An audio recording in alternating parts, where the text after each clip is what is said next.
माही ने रास्ते में स्कूटी रोकी। जाने क्या सोचने लगी। काफी देर तक कुछ सोचने के बाद एकदम उसने चुटकी बजाई और अपनी स्कूटी घुमा दी तेजपाल के घर की ओर। वहां पहुंचकर माही ने घुसते ही जोर जोर से रोना शुरू कर दिया। माही के रोने की आवाज सुनकर सभी घर वाले उसके पास आए और बोले, क्या हुआ बेटा, क्या हुआ, तुम रो क्यों रही हो, तुम यहाँ कैसे? तेजपाल की माँ बोली, ये तो सरला जी की बेटी है ना, पर यह यहाँ क्यों आई है और रो क्यों रही है? माही रोते हुए बोली, मेरी मम्मी अस्पताल में है, उनकी तबीयत ठीक नहीं है। नाना ने कहा है कि मैं सभी गांव वालों को बता दूं, वह जाकर उनसे मिल ले। यह सुनकर सभी लोग हैरान हो गए। तेजपाल के पिताजी बोले, हे भगवान, यह क्या अनर्थ हो गया, अचानक भला हो गया सरला को बेटा, यह तो बता। माँ ही रोते हुए बोली, पता नहीं क्या हुआ, वह कल रात गिर गईं, उनके सर में बहुत चोट आई है, अभी तक बेहोश है। डॉक्टर ने कहा है हालत बहुत गंभीर है, इसलिए नानी ने मुझे भेजा है कि मैं आप सबको बता दूं, आप उनसे जाकर मिल सकें। तेजपाल के पिताजी बोले, चलो हम सब लोग चलते हैं, सरला को देख कर आए। अरे हम अपने गांव की बच्ची है ना, जाने क्या हो गया। माँ ही अपने आंसू पोंछते हुए बोली, जल्दी चलिए आप लोग भी, बाकी और गांव वालों को भी बता देती हूँ। तेजपाल की पत्नी बोली, आप सब लोग जाइए, पिताजी यहाँ उनके पास कोई नहीं है, मैं यहीं पर रुक जाती हूँ। माँ ही बोली, नहीं, नानी ने कहा है कि सब लोग मम्मी को देख कर आए, आप यहाँ चिंता मत कीजिए, मैं यहाँ हूँ। तेजपाल की पत्नी बोली, नहीं बेटा, तुम अकेले नहीं संभाल पाओगी इन्हें, मैं यहाँ रुक जाती हूँ, तुम भी अपने घर जाओ, देखो क्या हाल हो गया है रो रो कर तुम्हारा। माँ ही टेढ़ी नजर से तेजपाल की पत्नी को देखते हुए बोली, ठीक है, आप यहीं रुक जाइए। फिर एक अचानक से कुछ सोचते हुए, आपको पता है मुझे बहुत डर लग रहा है, आप मेरी मदद कर सकती हैं क्या? तेजपाल की पत्नी बोली, बेटा मैं तुम्हारी क्या मदद कर सकती हूँ, बोलो। माँ ही बोली, आपने मेरी माँ के लिए कोई ऐसा ताबीज़ दे दीजिए जो उनकी सुरक्षा कर सके, मुझे बहुत डर लग रहा है उनके लिए। आप शायद किसी को जानती होंगी इस गांव में, मैं तो किसी को नहीं जानती। इतने में तेजपाल की माँ बोल पड़ी, अरे बहू, हमने अपने तेजपाल के जिससे वह ताबीज बनवाई है, एक काम कर तू सरला जी के लिए वही।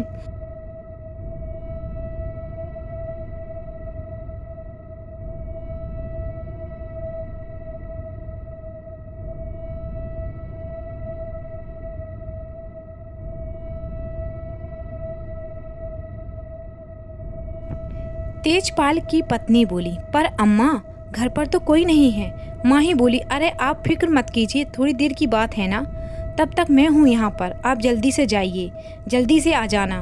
तेजपाल की पत्नी बोली, ठीक है बेटा, तुम तब तक जाकर उनके पास बैठ जाओ, अगर वह कुछ पानी वगैरह मांगे तो दे देना, मैं अभी आती हूँ, अभी, कहकर वह वहाँ से चली गई।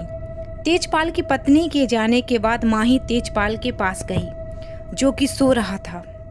उसके पास आकर खड़ी हो गई और इधर उधर ना जाने क्या ढूंढने लगी और फिर से तेजपाल के पास आकर उससे बड़े प्यार से आवाज लगाती हुई बोली, तेजपाल, तेजपाल उठो, जल्दी से देख कौन आया है तेरे पास तुझसे मिलने। कहते हुए माही ने तेजपाल की चारपाई को पकड़ा और उसे खूब जोर से हिला दिया। तेजपाल एकदम से उठा, चेहरा पलटते ही उसने देखा माही उसके सामने खड़ी मुस्कुरा रही थी।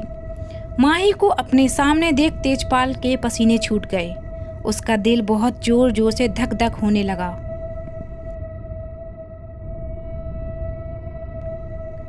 उसकी आंखों से आंसू बह चले, बस उसकी आवाज ही नहीं निकल रही थी, लेकिन उसका दिल और उसकी आत्मा रोती हुई चीख चीख कर बहुत बुरी तरह से बिलक रही थी कि कोई तो उसे बचा ले। तेजपाल कोशिश करके अपने दोनों हाथ जोड़कर चारों तरफ माही को देखने लगा कि शायद एकदम से उसके पैरों के पास आकर खड़ी हो गई और उसने हाथ जोड़ते देखा। बोली, चल ठीक है, माफ किया तुझे, तू भी क्या याद करेगा।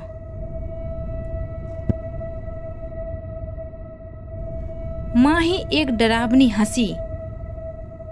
हंसने लगी और फिर एकदम से उसके चेहरे पर गुस्सा आ गया और उसने गुस्से में चारपाई में बहुत जोर से लात मारी, जिससे तेजपाल धरती पर जाकर गिरा। माही ने एकदम से तेजपाल के पास आई और बोली, बहुत चालाक है ना तू। तुझे क्या लगता है कि तू गले में यह ताबीज पहन लेगा तो मैं तेरा कुछ भी नहीं कर सकती? देख कितनी बड़ी गलती कर दी तूने। तुझे थोड़ी होशियारी दिखानी चाहिए थी। तुझे गले के साथ साथ अपनी चारपाई पे भी ताबीज बनवाना था। पर क्या करें, जब मौत आती है तब इंसान को कुछ नहीं सोचता। माही घर के अंदर से जाकर चीनी का डिब्बा लाई और चीनी को तेजपाल की गर्दन पर डाल दिया, जिससे आसपास घूम रहे चूहे जाकर तेजपाल के चेहरे और पूरे शरीर पर उथल पुथल करने लगे और साथ में ताबीज उसने पहना था उस धागे को भी धीरे धीरे काटने लगे।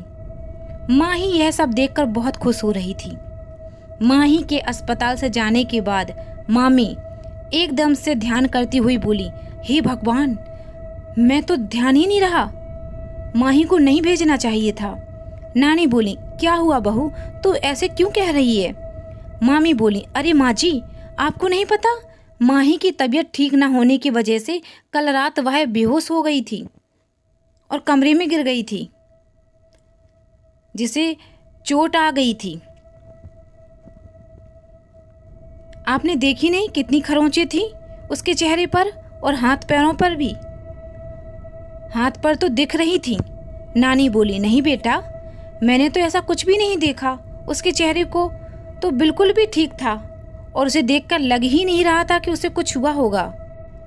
यह सुनकर मामी मन ही मन बोली, यह बात तो सही कह रही है माँ जी, मैं भी उस वक्त ज़्यादा गौर नहीं किया और माही को देखकर लग ही नहीं रहा था कि उसे कुछ हुआ है। मामी एकदम से बोली, नहीं माँ जी, मैंने खुद देखा है,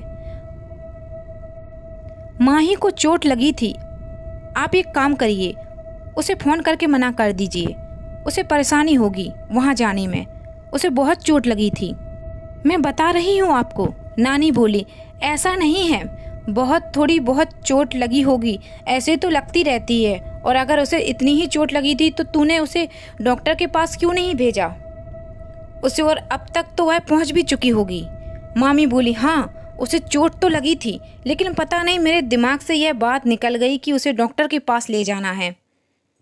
इतने में ही मामा बाहर से आते हुए बोले, जीजा जी का फ़ोन आया है, मैं उन्हें लेने जा रहा हूँ। नानी बोली, बेटा, माही गई है उन्हें लेने के लिए, वह तो पहुँच गई होगी अब तक।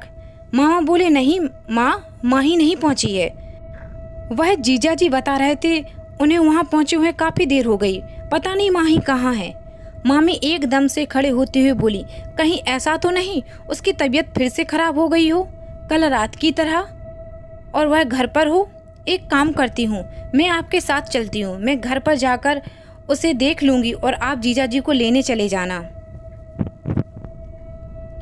मामी और मामा अस्पताल से घर के लिए निकल गए। उधर माही अपनी अलग ही दुनिया में थी और बहुत खुश थी कि एकदम से दरवाजे पर खटखटाने की आवाज़ के साथ तेजपाल की बीवी की आवाज़ आई, बिटिया हम आ गए, दरवाज़ा खोलो।